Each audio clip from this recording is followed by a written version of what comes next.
going gets tough, the tough get going. Well, throughout her life, that's exactly what my grandmother did. She got going and she kept going. But that's not all that she did. My grandmother was not only the toughest woman that I've ever met, she was also the most selfless. Today, I'd like to celebrate the life of Frances M. Tunney.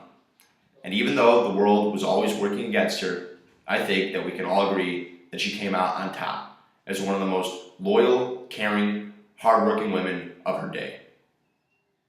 My grandmother came into this world in 1941, born into a poor Irish farming family. When she came to America in 1949, she didn't have much. From the age of 9, she assumed all the duties and responsibilities that a housewife might have.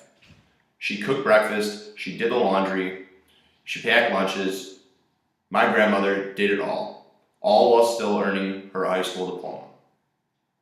From there, she never stopped working. Up until her very last breath, she continued to work, whether it be her real estate job downtown or helping out her grandchildren back at home. At 74 years old, my grandmother was still cooking breakfast, doing laundry, packing lunches, washing dishes, etc. But no matter how busy she was, no matter how many things that she had to do, she would still always be there to help out. Didn't matter what it was, it didn't matter how long it was going to take, it didn't even matter how close you were to her. If you needed a favor, she would be there. I remember there was this one week, not too long ago, where she lent out her own home to one of her friends. Her friend had just had surgery, and Grandma thought, since she only had 3 steps of stairs, that her house would be more suitable for her friend's recovery. So for that week, she had to live with us. At 74 years old, my grandmother packed up and stayed in somebody else's house so that her friend might have a better recovery. And she would do these kinds of things for literally anybody. There probably isn't one person in this room that she hasn't done a favor for. But that's exactly the kind of person she was. And everyone who knew her can attest to this. But what my grandmother really cared most about was her family. She cared about each and every one of you. I don't know how she memorized all those birthdays in her old age, but she did.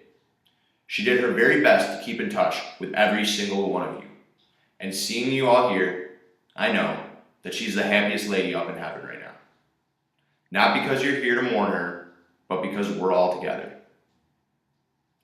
So, let's do her a favor today and make sure we celebrate her life together as a family. My grandmother was the most loving and caring person in the whole world. And there's no doubt in my mind that she holds this same title up in heaven. And even though she will be missed, we must continue to remember the kind of selfless, caring, loyal woman my grandmother was, and do our best to live up to the bar that she has set. Because if everyone in the world was like my grandmother, heaven would be here on earth.